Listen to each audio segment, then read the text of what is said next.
Ce matin, nous commençons une nouvelle série intitulée « Croissance et influence ». Est-ce que tu peux dire 3 fois à haute voix « Croissance et influence » à 3, 1, 2 et 3. Croissance et influence. 2. Croissance et influence. 3. Croissance et influence. Est-ce que tu peux acclamer encore le Seigneur qui nous permet de rentrer dans ce nouveau voyage? Et nous voulons prier. Éternel, notre Père et notre Dieu, alors que nous commençons cette nouvelle série, nous avons besoin de toi, car sans ton esprit, nous ne pouvons rien faire. Nous avons besoin de ton esprit pour venir établir dans nos cœurs les paroles que nous allons entendre et mettre nos mains en mouvement pour que ces paroles ne restent pas uniquement à l'intérieur de nous, mais qu'elles se concrétisent à l'extérieur de nous. Donne-nous, ô Dieu, la capacité de vivre ce que nous entendons et de le manifester afin qu'à travers les expériences que nous ferons autour de nous, plusieurs personnes soient influencées par la croissance que nous connaissons. C'est ma prière et ma bénédiction dans le nom de Jésus et nous disons tous Amen. Amen. Alléluia, tu peux encore acclamer le Seigneur et prendre place dans cette merveilleuse présence.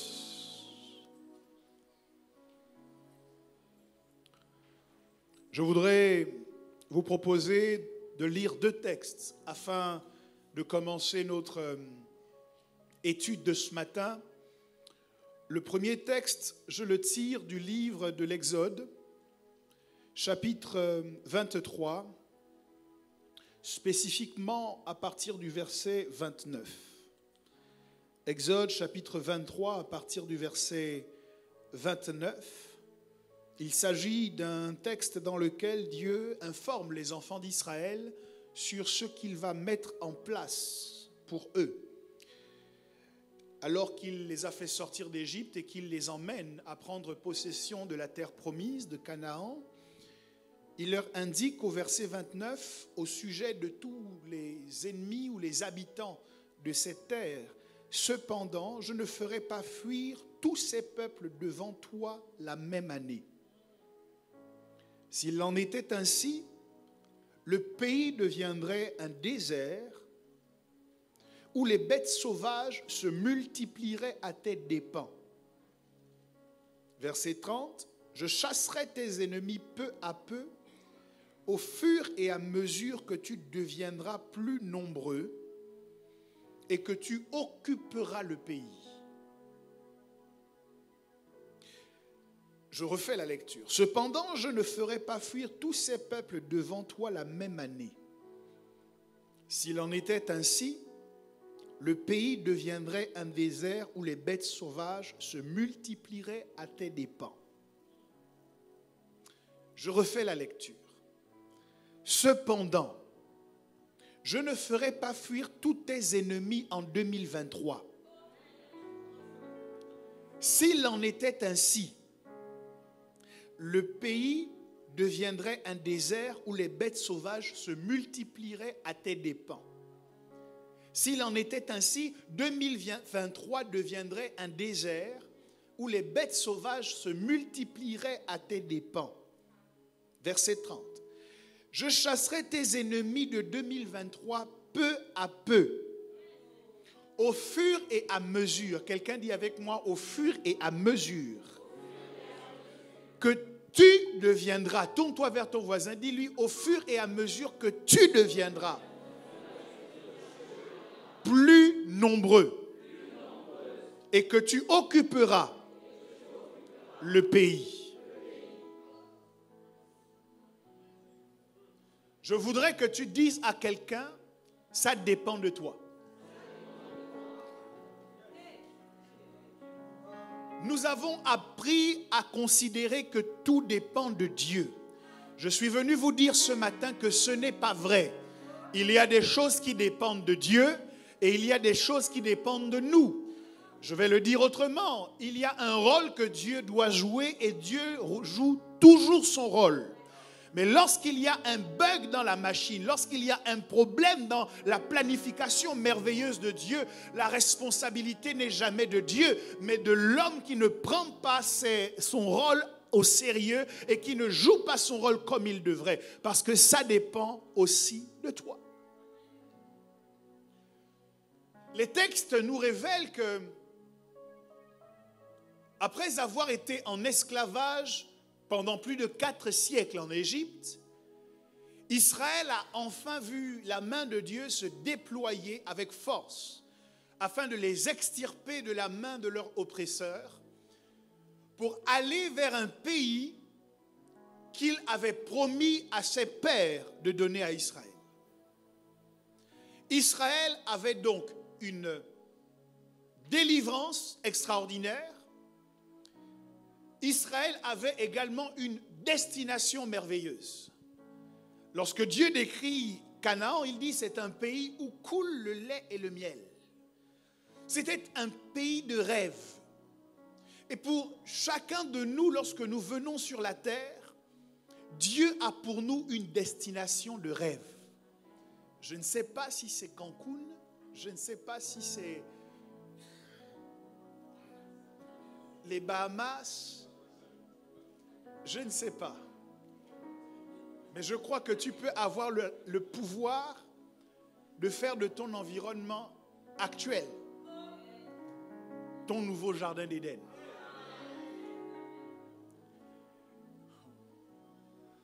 Israël a donc une terre de promesses. Et la personne qui leur a fait la promesse, ce n'est pas ton voisin de gauche. C'est Dieu. Vous savez que lorsque votre voisin de gauche vous fait une promesse, elle est tributaire de ses aptitudes, de ses capacités et de sa volonté qui peut fluctuer. J'avais promis de te donner ceci, mais étant donné ton comportement, je ne te donne plus. Je te fais la promesse solennelle que d'ici la fin de cette année, voici ce que j'aurai fait pour toi. Et lorsque vous commencez à appeler ce voisin, il ne répond plus du tout à vos appels. Vous en arrivez à utiliser les appels masqués. Et là, soudainement, il décroche.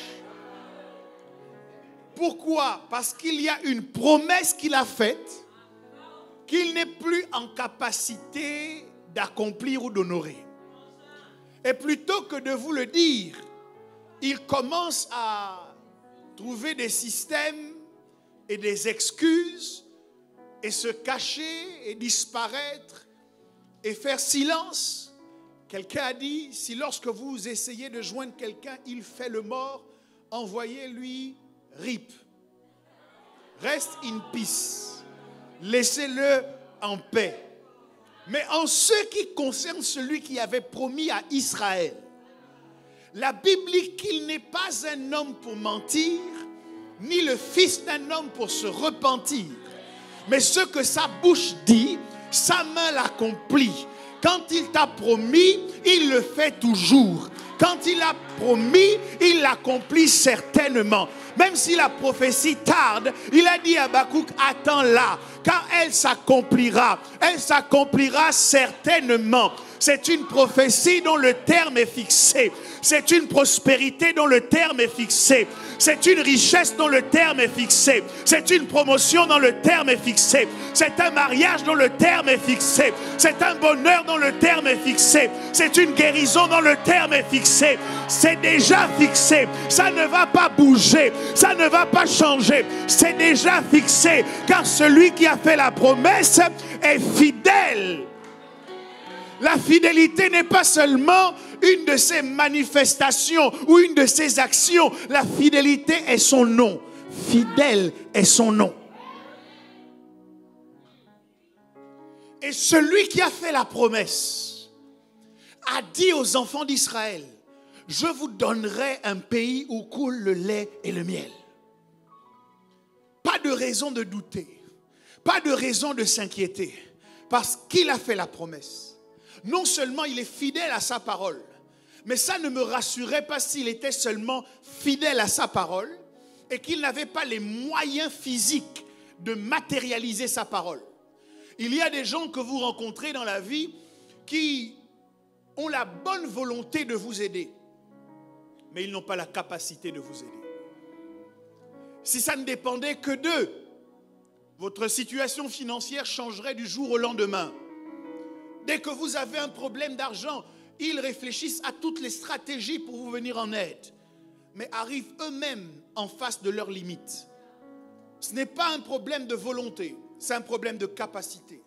Mais en ce qui concerne notre Dieu, Dieu n'aura jamais de problème de volonté et Dieu n'aura jamais de problème de capacité.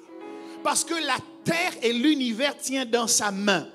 Il lui suffit simplement d'un seul doigt qu'il étend vers vos ennemis pour les terrasser définitivement. Il lui suffit d'un seul mot pour que le serviteur malade, qui est presque à l'article de la mort, revienne à la vie.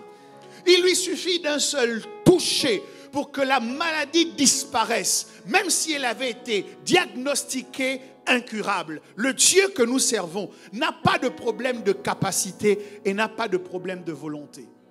Et ce Dieu t'a fait une promesse. Est-ce qu'il y a quelqu'un qui est riche d'une promesse de Dieu? Est-ce que Dieu t'a déjà fait une promesse? Je veux te dire qu'il va accomplir cette promesse. Il a la volonté de l'accomplir et il a la capacité de l'accomplir. Non seulement Dieu veut, mais Dieu peut. Alléluia. Avec lui, vouloir, c'est vraiment pouvoir. En revanche, quand Israël va prendre possession de la terre promise, Dieu les prévient en leur disant, certes, il s'agit de votre terre. Certes, c'est la promesse que je vous ai faite. Mais,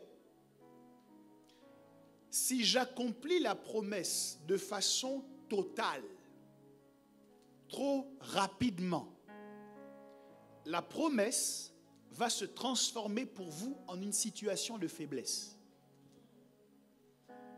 Il faut donc, pour vous protéger, qu'il y ait un délai supplémentaire à l'accomplissement de la promesse. Il faut qu'on prenne un peu plus de temps pour que cette promesse s'accomplisse totalement. Et lorsque nous sommes dans la situation où Dieu nous a promis quelque chose, peu d'entre nous, nous sommes d'accord qu'il y ait un délai à l'accomplissement de ce que Dieu nous a promis. Nous sommes d'accord que la promesse nous fait miroiter un changement de situation financière, mais nous voulons que ce changement intervienne maintenant. Peu d'entre nous, nous sommes disposés à attendre encore 1 an, 2 ans dans la galère. La promesse que nous entendons, on est bien content de l'entendre, mais on veut qu'elle se transforme en quelque chose de concret, et cela, nous voulons le vivre maintenant. C'est bien que le célibataire entende la prophétie selon laquelle il va se marier, mais quand il sort de l'église et qu'il rentre à la maison, son objectif, son souhait, si Dieu voulait bien faire ce miracle, ce soit qu'il puisse se marier non pas dans 2 ans, non pas dans 3 ans, mais qu'il se marie maintenant. Parce que pour certains d'entre eux, c'est maintenant qu'il est en train de brûler.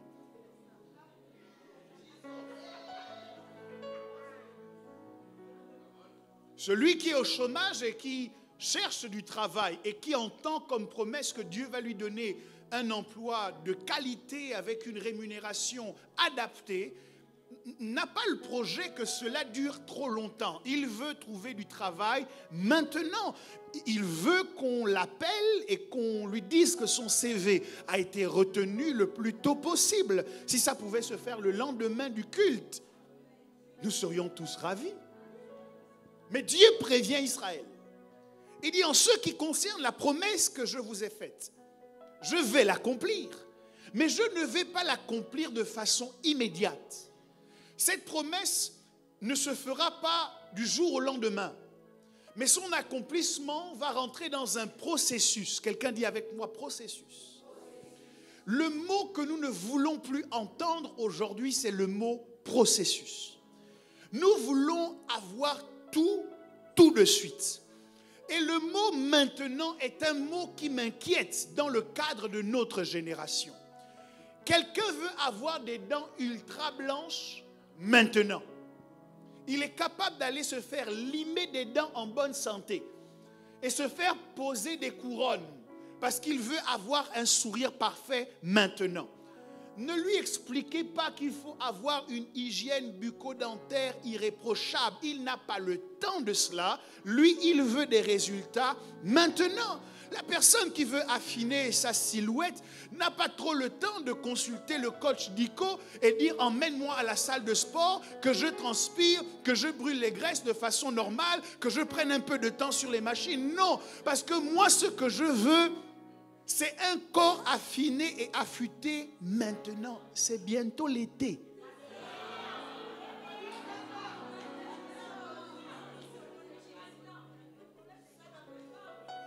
On va aller voir Darika pour dire la madérothérapie. Est-ce que ça peut produire des résultats maintenant? On a un danger aujourd'hui avec le mot maintenant. La plupart d'entre nous, nous sommes intéressés par le toit de la maison. Nous voulons être au sommet. On n'allume pas une lampe pour la mettre sous le boisseau, mais on la met en évidence. Donc tout le monde veut être mis en évidence. Mais Jésus dit on la met sur la table. Mais vous savez, avant de pouvoir la mettre sur la table, il fallait d'abord fabriquer la table. Une ville qui est sur une haute montagne ne saurait être cachée. Mais avant d'être mis sur le toit d'une maison, il faut d'abord que la maison ait été construite. Lorsque nous pensons à notre ministère, nous pensons au moment où nous allons prendre l'avion pour aller de pays en pays pour annoncer l'évangile. C'est bien. Nous pensons au moment où nous aurons un jet privé. C'est bien. Nous pensons à toutes ces choses qui sont admirables et qui semblent agréables dans le cadre du ministère. Lorsque nous pensons à notre activité professionnelle, nous réfléchissons déjà au salaire qui nous permettra d'aligner plusieurs zéros à la suite d'un chiffre. Nous voulons pouvoir dépenser sans compter. Nous sommes obnubilés par le sommet. Mais avant d'arriver au toit de la maison, il faut d'abord poser les fondations de la maison. Et quand on a fini de poser les fondations, il faut prendre les briques et les superposer les unes sur les autres. Il faut qu'il y ait des piliers dans la maison. Qui est d'accord encore aujourd'hui pour repartir aux fondations? Qui est d'accord pour prendre le temps de mettre brique sur brique? Aujourd'hui, ce que nous voulons, c'est le sommet. Pasteur, ça ne m'intéresse pas que tu me parles des fondements, des fondamentaux. Explique-moi comment on prêche. Mais avant de savoir prêcher, apprends d'abord toi-même à être un vrai chrétien. Crée d'abord les fondations de ta vie chrétienne avant d'essayer de rendre les autres chrétiens. Il y a un process par lequel on doit passer. Et Dieu dit à Israël, je ne chasserai pas tous vos ennemis en une fois. Parce que si vous ne respectez pas le process, ça va devenir dangereux pour vous.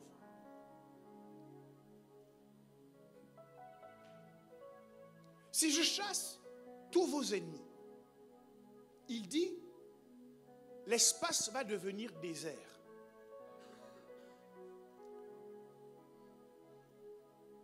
La condition donc pour que ceux qui vous dérangent disparaissent, c'est que vous soyez en capacité de prendre la place de ceux que je déplace. Si vous n'êtes pas suffisamment nombreux et que les ennemis que vous identifiez sont chassés, l'espace va rester vide. Or, la nature a horreur du vide. Et ce qui va se produire, c'est qu'il va simplement y avoir la prolifération d'autres dangers qui vont prendre la place précédemment occupée par vos ennemis historiques. À ce moment, cela ne dépend plus uniquement de Dieu, mais cela dépend de vous. Parce que vous l'aurez compris, plus vous allez devenir nombreux, plus Dieu va combattre vos ennemis et les repousser en dehors de vos frontières. Ça veut dire que si en 2023 tu marches et qu'il y a encore un ennemi que tu identifies dans ta vie, plutôt que de commencer à le combattre spirituellement, il y a une question que tu dois te poser. Suis-je suffisamment grand?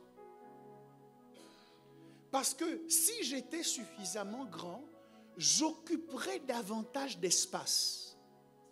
Et Dieu m'a fait une promesse. Ta responsabilité, c'est de grandir. Ma responsabilité, c'est de les chasser. Aujourd'hui, nous voulons faire ce que Dieu a dit qu'il ferait. Nous voulons les chasser, alors que Dieu nous a dit, toi, bats-toi pour devenir de plus en plus grand, de plus en plus nombreux. Et lorsque nous nous développons pour devenir de plus en plus grands, automatiquement, ce que nous envoyons comme signal, c'est que nous avons besoin de plus en plus d'espace. Et quand ce signal est enregistré, le ciel s'organise pour que de la place nous soit faite. Et donc les choses qui occupaient de la place de façon indue sont repoussées loin de nous au fur et à mesure que nous grandissons.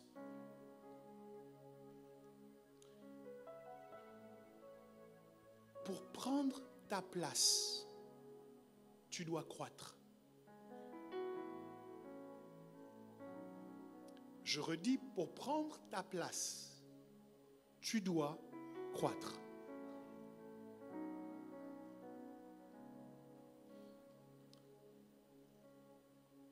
Galates chapitre 4, à partir du verset 1er, dit quelque chose d'extrêmement grave. Si vous y êtes, je propose que nous fassions la lecture tous ensemble. Galates, chapitre 4, à partir du verset 1er. Si vous y êtes, dites s'il vous plaît, nous y sommes. Et nous faisons la lecture au compte de 3. Moi, je lirai dans la version français courant, mais vous pourrez lire dans la version qui est la vôtre. 1, 2 et 3. En d'autres mots, voici ce que je veux dire. Aussi longtemps qu'un héritier est mineur, sa situation ne diffère pas de celle d'un esclave, bien que théoriquement tout lui appartienne. Aussi longtemps que l'héritier est un enfant, il ne diffère en rien d'un esclave, quoique étant maître de tout. Jésus est certes venu sur la terre pour nous permettre d'avoir accès à la vie éternelle, mais pas seulement. Il dit, je suis venu afin que mes brebis aient la vie, et la vie en abondance. Cette vie en abondance inclut la prospérité financière sur cette terre. Cette vie en abondance inclut le fait d'être en bonne santé. Cette vie en abondance implique le fait d'être heureux et de voir tous nos besoins être pourvus afin que nous puissions dire, comme le psalmiste, l'Éternel est mon berger, je ne manquerai de rien. Cette vie en abondance doit nous permettre de nous départir de toutes sortes de limitations pour entrer dans un monde de possibilités illimitées. Mais cette vie en abondance, nous l'avons acquise légitimement lorsque Jésus-Christ est mort sur la croix du Calvaire. Parce que la Bible dit que le testament ne devient valide que lorsque le testateur meurt. Ça veut dire qu'à la mort de Jésus, il y a eu un droit légal pour son épouse de récupérer ses biens. Lorsqu'une femme est en mariage et que son mari décède, elle est la première bénéficiaire des biens de son mari. L'Église étant l'épouse de Christ, lorsque Christ est mort, l'Église a récupéré légitimement tout ce qui appartenait à Christ. Ce ne sont pas uniquement des maisons, ce ne sont pas des voitures, mais le pouvoir que Jésus avait de toucher les malades et les malades étaient guéris, l'Église l'a récupéré. Le pouvoir que Jésus avait de dire à Pierre, va pêcher un poisson et tu trouveras un statère dans sa bouche, l'Église l'a récupéré, faire sortir de l'argent de nulle part. Le pouvoir que Jésus avait d'imposer sa volonté aux éléments, l'Église l'a récupéré. Et nous pouvons parler aux mers, parler à l'air, parler à l'atmosphère. Parce que, en tant qu'épouse légitime de Christ, nous sommes les premiers bénéficiaires de ce qui était en lui. C'est pour ça qu'il peut dire, tout pouvoir m'a été donné. Comme le Père m'a envoyé, moi aussi je vous envoie. Et il nous donne le pouvoir de marcher sur les serpents, les scorpions, sur toute la puissance de l'ennemi. Et rien ne pourra nous nuire. Donc, nous sommes héritiers. La Bible dit que nous sommes co-héritiers avec Christ. L'héritage que Christ reçoit du Père, il nous le transfère. Mais si vous analysez un tant soit peu la vie de beaucoup de chrétiens, je ne parle pas de vous. C'est une vie qui, somme toute, fait preuve d'un grand nombre de limitations. Vous ne pouvez pas aujourd'hui décider d'aller en voyage où vous voulez. Parce qu'il y a un certain nombre de limitations qui s'imposent à vous. Vos destinations de rêve sont les mêmes depuis 5 ans, depuis 10 ans. Et vous dites, un jour, quand j'aurai l'argent, j'irai.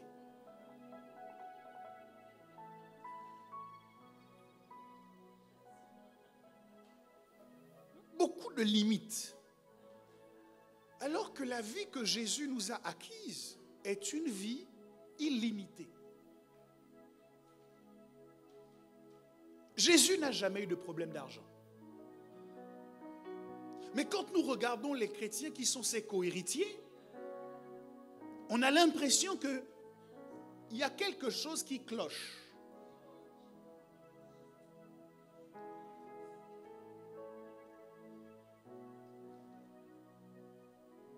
Jésus était celui qui avait l'influence. Aujourd'hui, l'Église est celle qui est influencée. Il y a quelque chose qui cloche. Je me suis dit peut-être que Dieu doit envoyer ces généalogistes qu'on appelle les chasseurs d'héritiers. Il y a un enfant à Madagascar qui vivait dans une situation de pauvreté extrême. Ce qu'il ne savait pas, c'est que son père, un Français, était décédé de nombreuses années auparavant et n'avait laissé pour seul héritier que cet enfant-là. Et un généalogiste a fait le travail de faire toute la traçabilité pour chercher à identifier l'héritier de ce monsieur. Et il a débarqué dans un bidonville de Madagascar pour dire « Je cherche l'enfant qui s'appelle tel ». Et quand on lui a présenté l'enfant et qu'il a dit à cet enfant « Mais en vérité, tu vis dans la pauvreté. Tu ne sais pas comment tu vas manger chaque jour. Mais il y a 2 millions d'euros qui portent ton nom dans un compte bancaire quelque part. » La situation de beaucoup de chrétiens ressemble à celle de cet enfant. Ils vivent une vie de bidonville. Ils vivent une vie de manque. Ils vivent une vie de souffrance, une vie de misère. Et il faut qu'un ange de Dieu, et je crois être cet ange de Dieu ce matin, puisse faire le travail de se déplacer jusqu'à vous. Pour vous dire, la vie que vous menez n'est pas la vie à laquelle Dieu vous a destiné. Il y a quelque chose de plus grand, quelque chose de plus glorieux, quelque chose de plus puissant. À quoi Dieu vous appelle? Vous n'êtes pas appelé à la misère, vous n'êtes pas appelé à la pauvreté, vous n'êtes pas appelé au manque, mais l'opulence, l'abondance et la richesse font partie de votre héritage en Christ.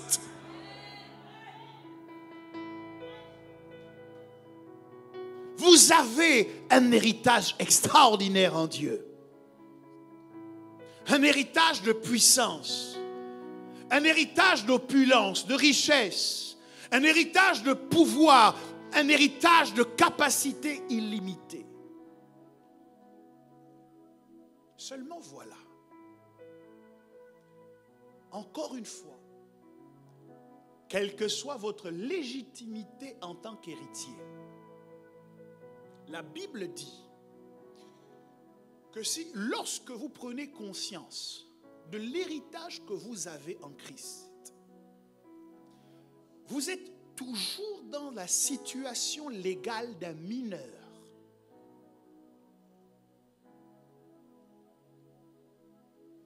Vous ne serez pas différent de celui qui n'a aucun héritage. Parce qu'il y a des tuteurs et des administrateurs légaux qui prendront toutes les décisions à votre place. Ok. Vous avez envie d'acheter la dernière voiture que vous avez vue à la télévision. Vous avez un compte bancaire à votre nom qui vous permet largement de l'acquérir. Et quand vous vous levez pour dire « je vais acheter cette voiture », quelqu'un à qui cet argent n'appartient pas vous dit non. Mais c'est quand même mon argent. Oui. Mais il y a un problème. Tu es trop petit.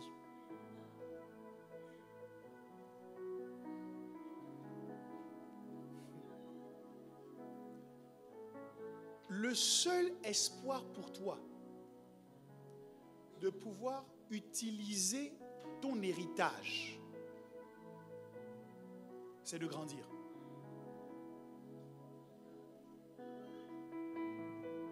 De façon légale, ça se comprend tout à fait. On vous dira, tant que vous n'êtes pas encore arrivé à la majorité, il y a des opérations que vous ne serez pas en capacité de faire. Je dois vous affirmer que dans le monde spirituel, c'est exactement la même chose.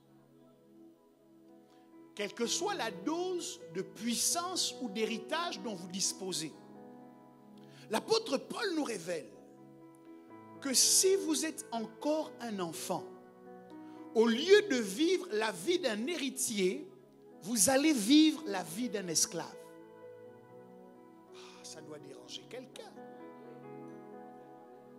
La particularité de la vie de l'esclave, ce sont les limitations. Et je veux vous dire que si vous connaissez des limitations, elles se justifient par des enfantillages.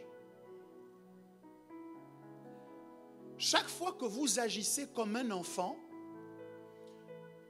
vous autorisez des limitations à demeurer dans votre vie. Je voudrais que tu dises à ton voisin, tu dois grandir. Pas pour le pasteur, mais tu dois grandir pour toi-même. Si tu es fatigué de te sentir limité, au lieu de te mettre en colère contre les gens parce que tu es limité, grandis.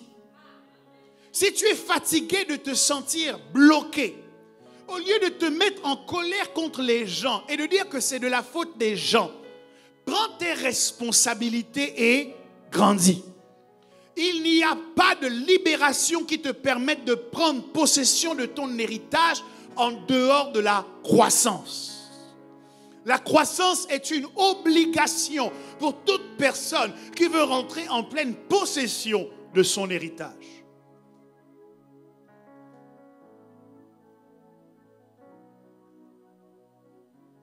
Ce que j'aime avec Dieu, c'est qu'il ne nous a pas menti sur sa nature. Il dit qu'il est éternel. Et le texte commence par « aussi longtemps que ». Ce qui me gêne, c'est que lorsque nous interagissons avec Dieu, nous perdons de vue un fait important. C'est que Dieu a tout son temps. Ok? Dieu n'est pas pressé. Ça veut dire que si vous voulez... Bon, je vais le dire autrement. On a dit que Dieu a créé pour Adam une femme, pas une jeune fille. Ok? Okay. Donc la personne qui est légitime pour entrer dans le mariage, ce doit être une femme. Okay. On n'épouse pas une jeune fille, ou plutôt on n'épouse pas une petite fille. Okay. On épouse une femme. Bon, comme une femme également, lorsque Ève rencontre Adam, Adam n'est pas un petit garçon. Adam, c'est un homme qui a déjà un travail, qui assume déjà ses responsabilités, qui ne gratte pas la tête pour savoir ce qu'il va manger à midi.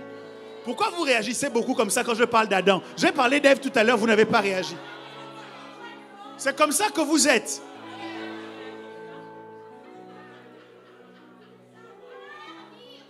Donc la légitimité d'Adam pour entrer dans le mariage, c'est qu'il doit être un homme. La légitimité pour Ève de rentrer dans le mariage, c'est qu'elle doit être une femme.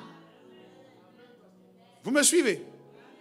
Le problème dans nos sociétés, c'est que on associe le fait d'être un homme à un âge. Et c'est comme ça qu'on a des catastrophes, parce qu'il y a des gens qui, de façon accidentelle, atteignent l'âge de 40 ans. Et quand vous voyez sa carte d'identité, il a 40 ans. Quand vous voyez son visage, il y a la barbe. Donc vous avez beaucoup d'éléments qui vous donnent l'impression que c'est un homme. Mais passez un peu de temps avec lui pour vous rendre compte que la maturité ne se conjugue pas toujours avec l'âge. Et qu'on peut être barbu mais être un gamin.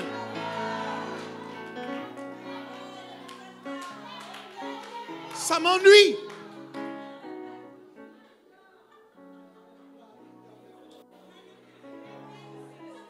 Ça m'ennuie. C'est parce que tu n'étais pas au courant de ça que tu t'es retrouvé dans des situations compliquées. C'est le moment de chercher à travailler pour nourrir toute la famille. Et ton cher homme est concentré sur son jeu vidéo. Attention, je dois affronter le boss. Ne me dérange pas, attention. C'est concentré comme ça.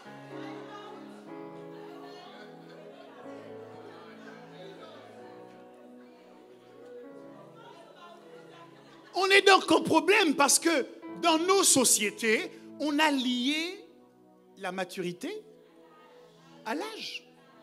Or, l'âge n'apporte pas la maturité. L'âge n'est qu'une indication du temps qui passe. Et donc, comme on est obligé à un moment donné de reconnaître que le temps a quand même passé sur toi, on reconnaît que tu as 18 ans, que tu peux passer ton permis. Mais pourquoi avant de te donner le permis, on te fait passer un examen? Pourtant, tu as 18 ans. Mais pourquoi on te fait passer un examen? Parce qu'on veut voir si dans ta tête, tu n'es pas en train de confondre la route à une piste de karting. Parce qu'il y a des gens sur la route, tu as l'impression que c'est l'accomplissement de son rêve, de battre tout le monde à la course. Tu te rends compte quand même que les gens ne font pas la course avec toi, ils vont quelque part. Ils sont partis de leur maison pour aller quelque part. Toi, tu t'énerves. Pourquoi il me dépasse? Pourquoi il me dépasse? Vroom, vroom. Frère, l'âge est passé sur toi. Mais toi, tu n'as pas passé l'âge.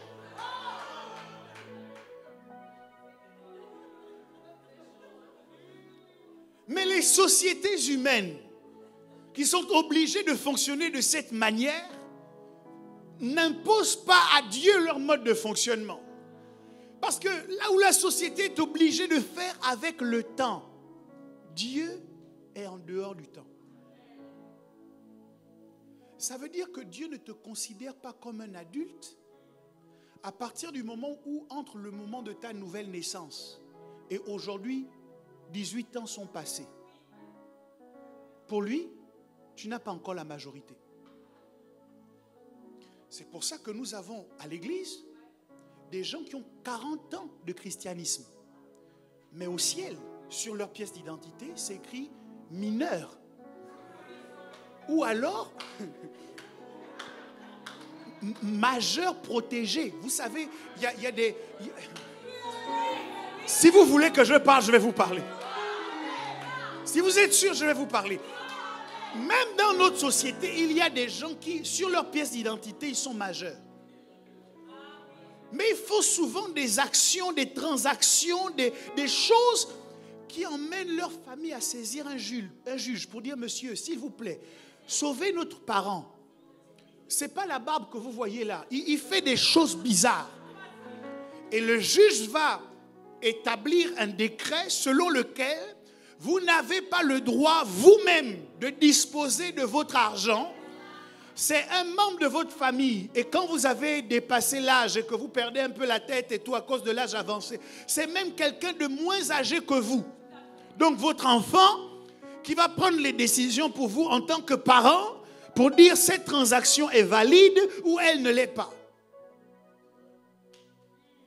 Et en ce sens, ça ressemble beaucoup à comment le ciel fonctionne.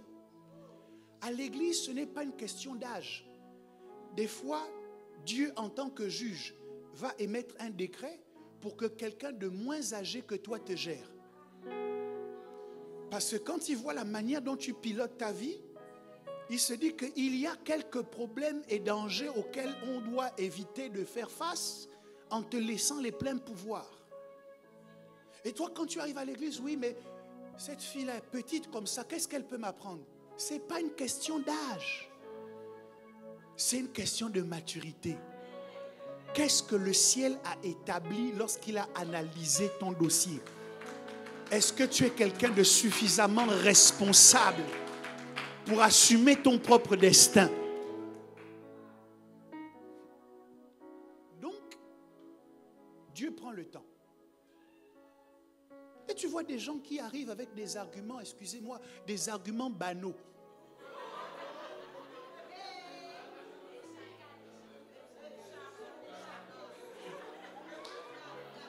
Oui, mais moi, ça fait 10 ans que je suis dans cette église. Et alors?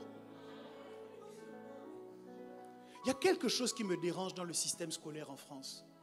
C'est qu'on a annulé le redoublement.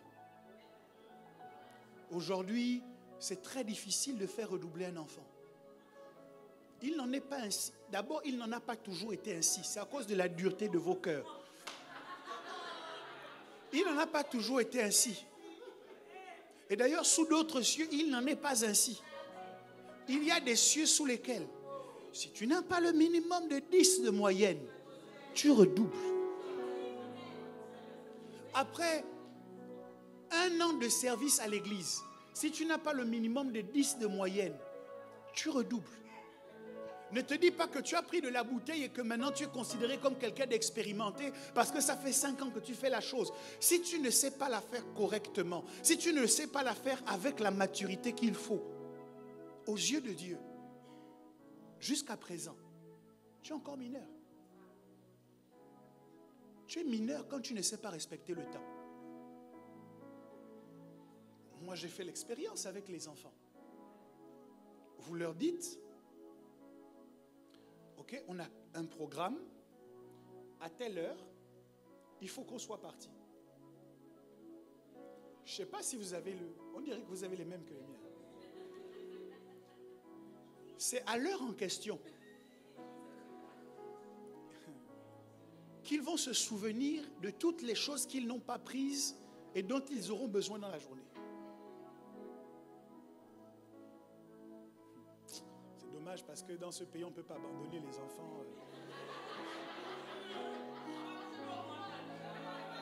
Je vous raconte un secret, mais ne racontez à personne. J'étais en train de manger avec eux hier.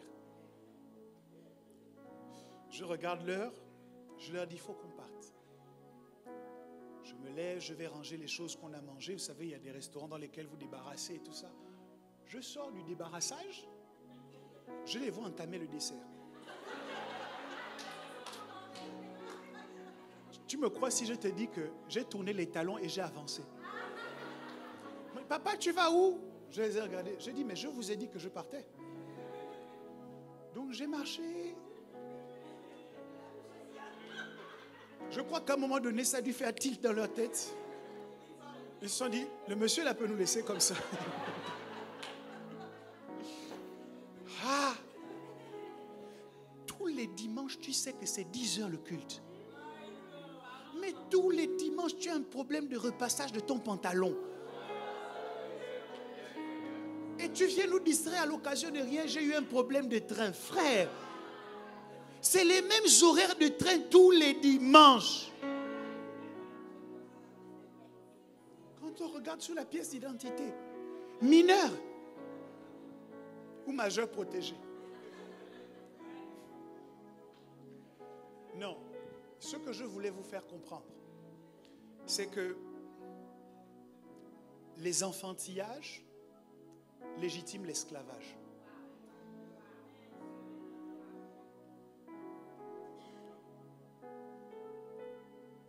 L'apôtre Paul va dire quelque chose. Il dit, pour vous, j'ai dû parler comme à des hommes charnels. Parce que au milieu de vous, il y a encore des querelles. Il y a encore des jalousies. Il dit, mais s'il y a encore ces choses au milieu de vous, c'est que vous n'avez pas suffisamment grandi pour entendre l'excellence des révélations que je dois vous délivrer. Donc, c'est moi qui détermine la qualité de ce que Dieu va me dire. Si je suis encore dans des enfantillages, Dieu va me parler comme à un enfant. Plusieurs d'entre nous, quand Dieu nous parle, il est obligé d'employer areux. Parce que toi-même, quand tu parles, tu ne comprends pas ce que tu dis. Donc, il est obligé d'utiliser des subterfuges. Moi, je ne sais pas si... ça me dérange, mais il faut que vous le compreniez. Vous savez, il y a des gens qui ont un niveau de maturité qui fait que quand vous voulez faire quelque chose, vous pouvez les appeler et leur expliquer. Et quand vous leur avez expliqué, ils ont compris et ils vont vous accompagner dans ce que vous devez faire. Il y a d'autres. Si vous voulez faire quelque chose, vous êtes obligé de ne pas leur dire, pour commencer. Et ensuite de les mettre dans des situations contraignantes pour obtenir d'eux l'objectif que vous poursuivez. Vous voyez comment Dieu fonctionne avec vous, vous savez comment il vous voit. Si Dieu a besoin de vous mettre dans des situations de contrainte pour vous pousser dans une direction, aujourd'hui, vous aurez appris que sur votre pièce d'identité, vous êtes encore mineur. En revanche, quand Dieu va parler à Myriam et Aaron, il dit, quand vous me verrez, c'est une représentation de moi que vous verrez, mais il n'en est pas ainsi de mon serviteur Moïse. Je discute avec lui face à face. Ça veut dire que quand Dieu voulait faire quelque chose, Dieu trouvait qu'il était bon de venir discuter avec Moïse. Pour dire, Moïse, ce peuple m'énerve. J'ai le projet de tous les tuer. Qu'est-ce que tu en penses? Il savait que Moïse était suffisamment mature pour ne pas céder à ses émotions. Parce que le peuple qu'on veut tuer, c'est le peuple qui vient de murmurer contre lui. Donc, si Moïse n'est pas suffisamment mature, il peut dire, oh enfin Dieu, tu t'es souvenu de moi. Oh Dieu, non, je savais que tu n'oublies jamais. Non Dieu, tu es juste. Ton trône est fondé sur l'équité et la justice. Oh Dieu, tu n'as pas oublié comment les gens là m'ont fait du mal. Tu étais là. Les gens ne te voient pas, mais Dieu, tu n'oublies jamais. Seigneur, rends-moi justice de ma partie adverse. Moïse aurait pu intercéder. Il avait toutes les raisons d'intercéder pour que Dieu accomplisse ce qu'il était en train de lui dire. Effectivement, Dieu, tu as raison. Ce peuple est mauvais. Ils ont le cou raide. Tous les sacrifices que je fais pour eux, ils ne voient jamais. Tu as raison, Dieu. Fais ce que tu veux là, et puis on recommence un autre peuple même à partir de moi. Parce que moi et toi, on s'entend bien. Mais Moïse avait suffisamment de maturité pour se détacher de sa propre personne et considérer non plus ses intérêts, mais les intérêts de Dieu. Regarde ce qu'il dit à Dieu. Il dit, mais si jamais tu tues ce peuple, qu'est-ce que les autres nations vont dire? Elles vont dire, voici, leur Dieu les a fait sortir d'Égypte et ils n'avaient pas les moyens de les emmener jusqu'à la terre promise.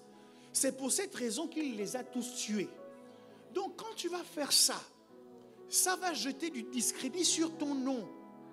Ne laisse pas que du discrédit soit jeté sur ton nom à cause de moi. Voici le niveau de... C'est-à-dire au ciel, on a estampillé que Moïse était majeur. Il dit non, à cause de moi. C'est-à-dire moi, je ne suis pas suffisamment important pour qu'on jette du discrédit sur ton nom. Je préfère, si tu veux faire ça, que tu enlèves mon nom du livre de vie. Voici l'argument de quelqu'un qui est majeur. Donc quand Dieu entend ça, Dieu dit bon, c'est bon, ça va. On peut continuer encore un peu avec eux. Mais je sais où je vais t'attraper.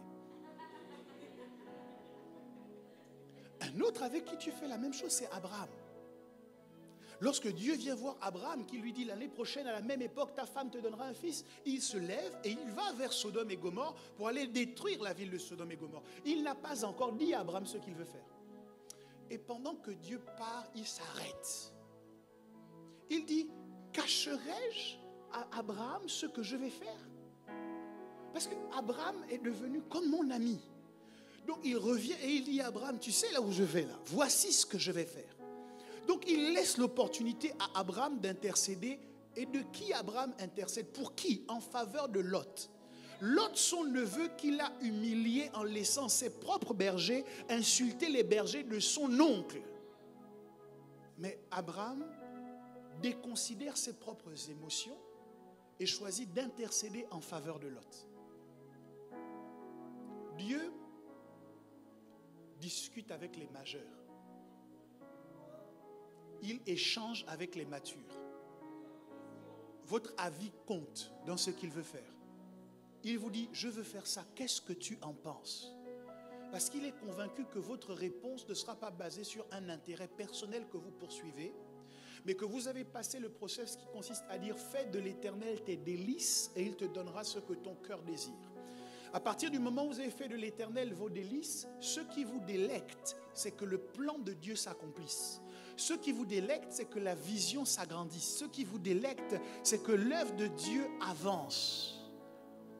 Et donc, à ce moment, Dieu considère qu'il peut vous faire confiance et qu'il peut vous faire rentrer dans son secret et échanger avec vous. Si vous n'êtes pas encore à ce niveau, ce n'est pas grave. Vous ferez quand même ce que Dieu veut parce que vous avez fait de lui votre Seigneur et votre Sauveur. Donc il considère qu'il a tous les droits pour vous obliger à aller dans une direction. Il dit à Jonas, va à Ninive. Va leur dire de tous se repentir. Jonas dit, ouais, non, Ninive, c'est des bandits, c'est des gens méchants. Moi, je ne veux pas qu'ils soient sauvés. Jonas s'engage dans la direction opposée. Il te fait penser à quelqu'un. Hein?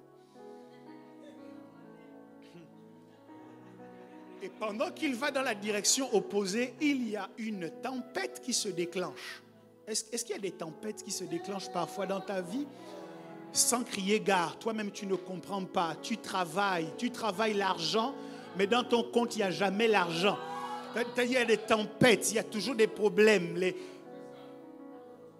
On attrape Jonas, on le balance du navire. Donc il y a des embarcations dont on t'a débarqué.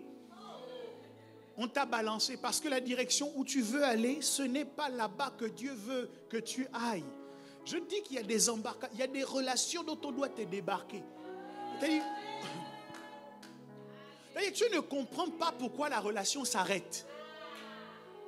Mais sans crier gare, on te bloque et on te bloque à tous les niveaux. C'est-à-dire, Dieu lui-même est obligé de rentrer dans ton WhatsApp, inspirer à quelqu'un d'appuyer le bouton statut ou d'appuyer ton nom et de mettre bloquer cette personne. Voyez un peu tout le travail que vous donnez au Saint-Esprit.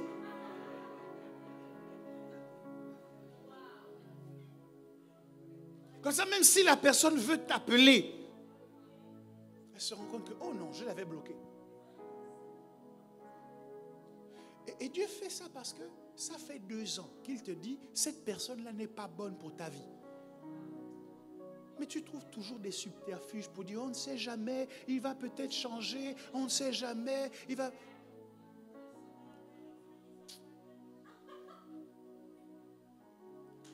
Donc, quand Dieu te regarde, à un moment donné, il vérifie dans les comptes. Est-ce que tu lui appartiens?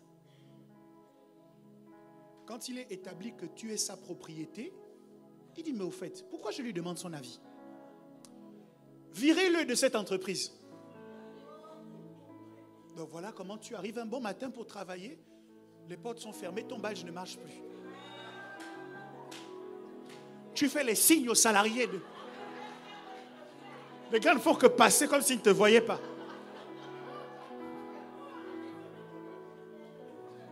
C'est-à-dire, tu emmènes Dieu jusque dans un système informatique pour te débadger. Parce que toi-même, ça fait plusieurs mois que Dieu te dit, ta place n'est pas là. Mais tu forces et tu persévères. Ce qui m'impressionne avec les chrétiens, c'est leur faculté d'utiliser les bonnes aptitudes du chrétien dans la mauvaise direction. Ça, vous savez, quand on fait tous une compétition d'athlétisme, on se met tous dans une certaine direction. Voilà. À Providence, on est riche de nos différences. Donc tous les coureurs qui sont alignés là sur le top départ ne sont pas tous pareils. Vous voyez? On est tous différents les uns des autres. Mais il y a quand même des choses qui nous unissent.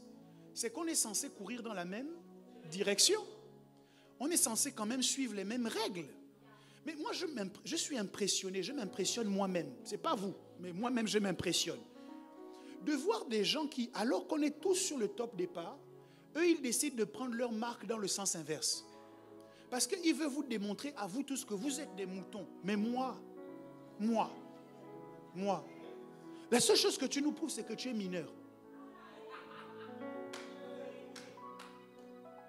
Et donc, normalement, quand on est tous dans les starting blocks et que la détonation se fait entendre, tous, on court.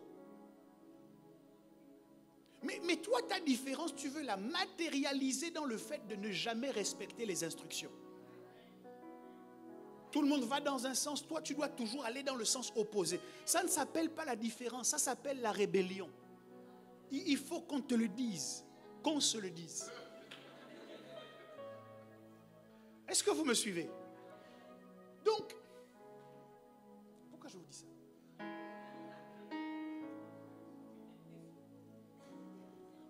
Je dis, je suis impressionné par le fait que tu saches faire preuve d'intelligence dans la mauvaise direction.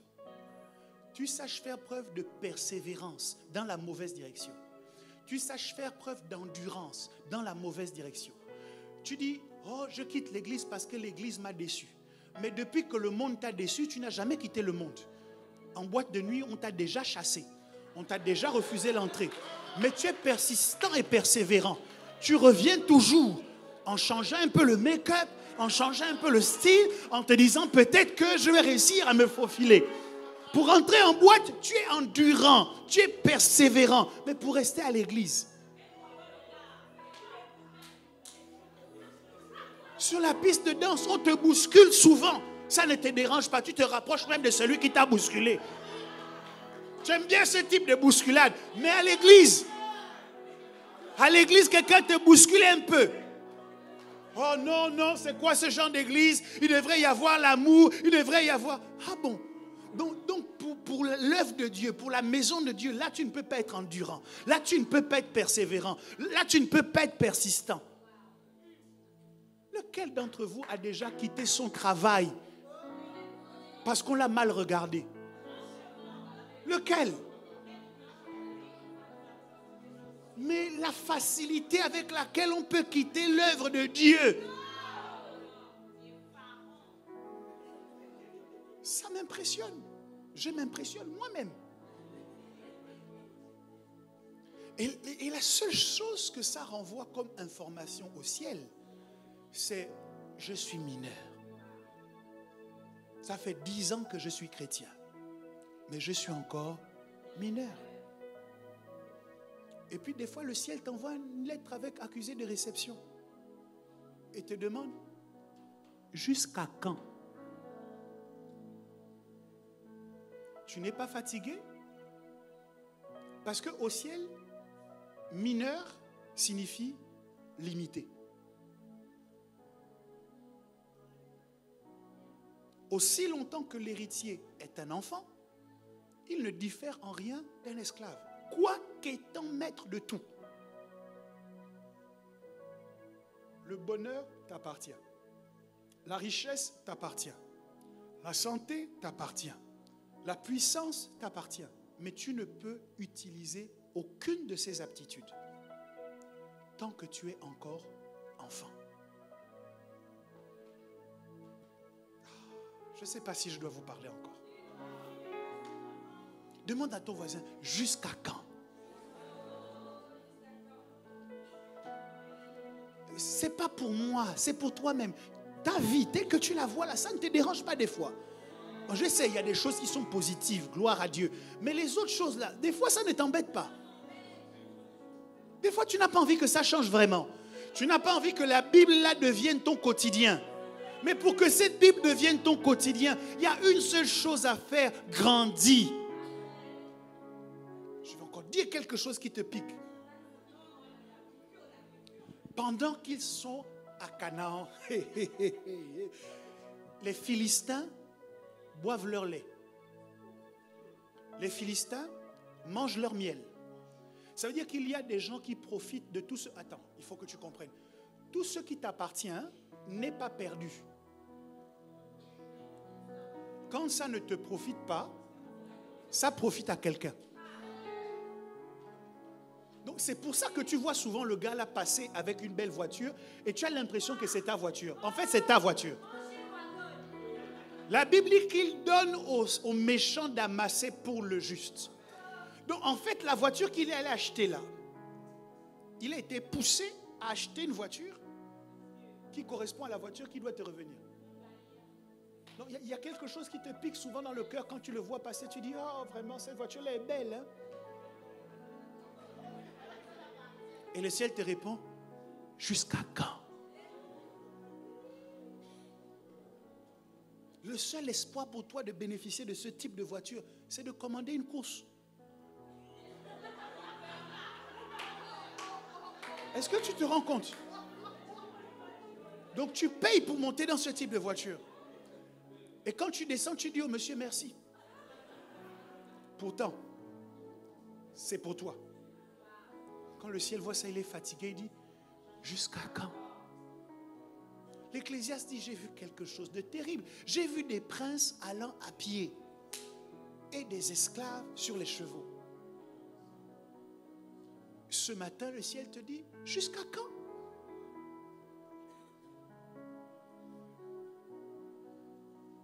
Dans le cadre de cette série,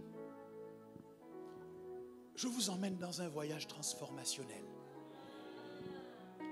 Afin que Providence se lance dans une saison de croissance. La croissance peut être individuelle, et je crois qu'elle sera individuelle, et la croissance peut et doit également être collective. Nous allons grandir en quantité et en qualité. L'objectif que Dieu nous donne, c'est de ne pas rester peu nombreux, mais de nous développer encore. Parce que plus nous allons grandir, plus de nouveaux territoires s'ouvriront à nous. Plus de nouvelles possibilités s'offriront à nous. Plus de nouvelles opportunités se présenteront. La condition à tout cela, c'est de choisir de grandir. Est-ce que ça intéresse quelqu'un?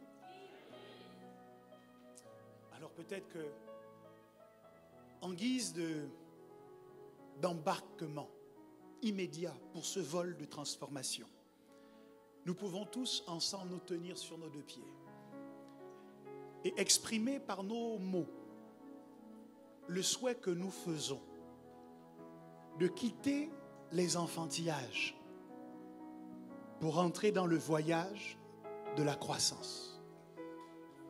La Bible dit, Jésus croissait en sagesse, en stature et en grâce devant Dieu et devant les hommes. Si quelqu'un est intéressé par la croissance maintenant, qu'elle soit individuelle ou collective, je l'invite à élever sa voix et à dire, moi aussi je veux grandir. Moi aussi je veux progresser. Je veux délaisser tout ce qui est de l'enfance. Je veux délaisser tout ce qui ne correspond pas au projet initial de Dieu pour moi. Je veux abandonner tous les comportements, les traits de caractère qui m'éloignent de la dimension d'homme ou de femme adulte que je dois être en Christ. Est-ce que les voix peuvent s'élever dans ce sens? Prions.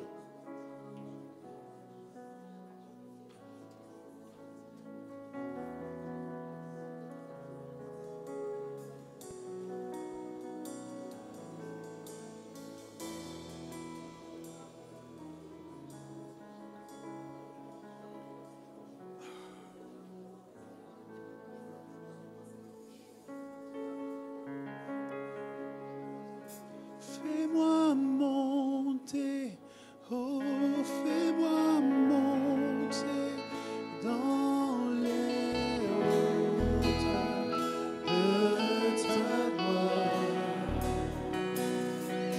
Fais-moi monter, oh, fais-moi monter dans les hauteurs de ta gloire. Fais-moi monter, fais-moi monter, oh, fais-moi monter dans les hauteurs. Fais-moi monter, oui, fais-moi monter dans les hauteurs. Fais-moi monter.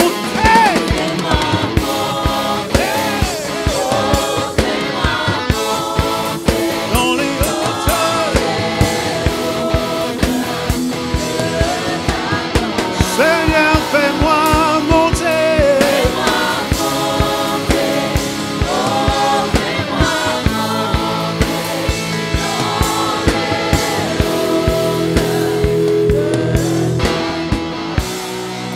Nous prenons un engagement ce matin devant toi, Seigneur. Un engagement à faire tous nos efforts pour la croissance. Pour la croissance individuelle et pour la croissance collective. Nous nous engageons, Seigneur, à faire tous nos efforts pour que cette vision grandisse, pour que cette Église se développe davantage, que de nouvelles âmes soient ajoutées à la communauté, selon qu'il en était ainsi au commencement de l'Église. Père, nous t'en prions.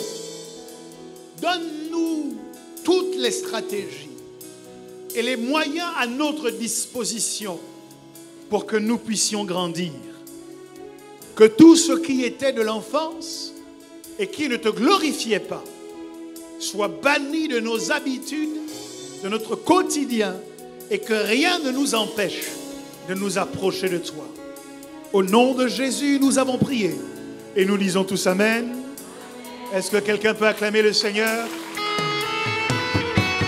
Crie avec moi, croissance et influence. Une deuxième fois, croissance et influence. Une troisième fois, croissance et influence. Acclame encore très fort le nom de Jésus et pousse un cri de joie en son honneur.